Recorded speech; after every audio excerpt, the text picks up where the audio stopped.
Let me tell you about that famous 1972 final, when my non-league team, Blansford Town, came from behind to beat the overwhelming favourites, Manchester United. We got off to the worst possible start when Fernando Wanko put United ahead. After only 10 minutes, Wanko hit the deck with the slightest contact from Henry Hurst. The ref pointed to the spot. Wanko made no mistake with the penalty.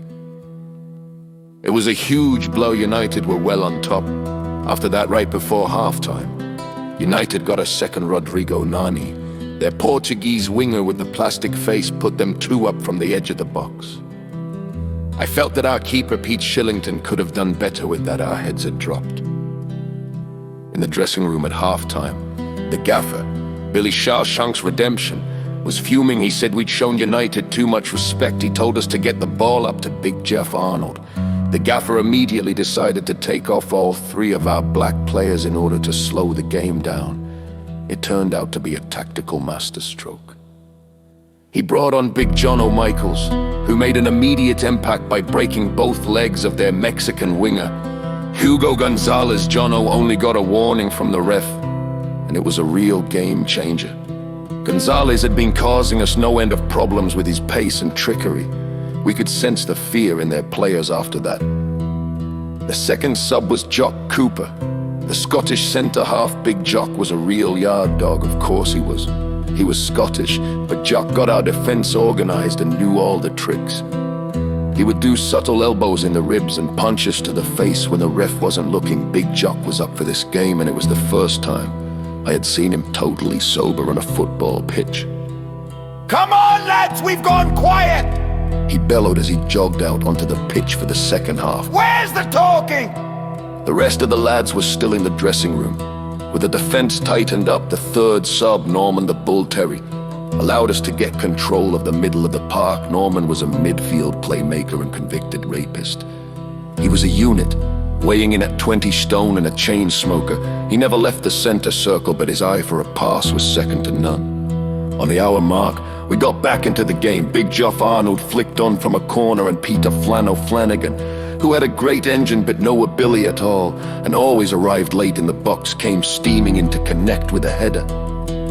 United were getting nervous, and when Matty White took out Fernando Wanko with a thigh-high tackle from behind 20 seconds after the ball had gone, we knew we had them.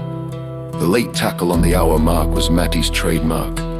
He was one of those players who was better off the ball than on it.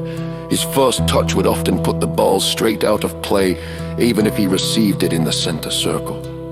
With the clock ticking down, we won a free kick on the edge of their box. I'd done fuck all for the whole game, so I knew it was time for me to step up. I took a long run up from the halfway line and put my boot through the ball with my left peg, and luckily enough it flew into the top corner. I raced over to the crowd and did my traditional celebration of urinating on the advertising hoardings. A few of the lads were so excited that they jumped on my back and ruined my celebration. I was angry about that, and haven't forgiven them to this day. Especially Malky Johnson, who was meant to hold my dick as part of the celebration. I got the boys together before they kicked off again. Come on, lads, get your fucking heads right! I screamed, these fannies are there for the taking. With extra time only seconds away, it was still all to play for. And a moment of magic from Big John O'Michaels changed everything. Fernando Wanko had worked himself into a great shooting position and was just about to pull the trigger when Jono came from nowhere. He took man and ball, mostly man, then booted the ball 80 yards upfield. The ball was coming in my direction. It was the last thing I needed because I was fucked.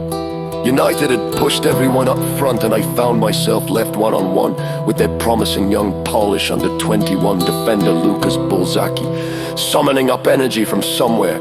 I used all my experience to elbow him to the ground. It was a move that would probably be classified as a foul in the modern game, but the ref waved play on.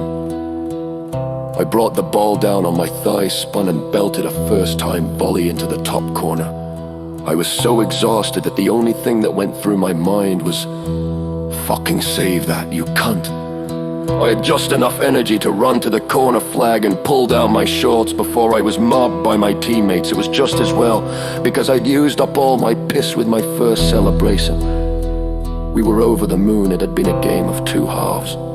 The ref blew the final whistle as soon as United kicked off, and we'd won the fucking cup.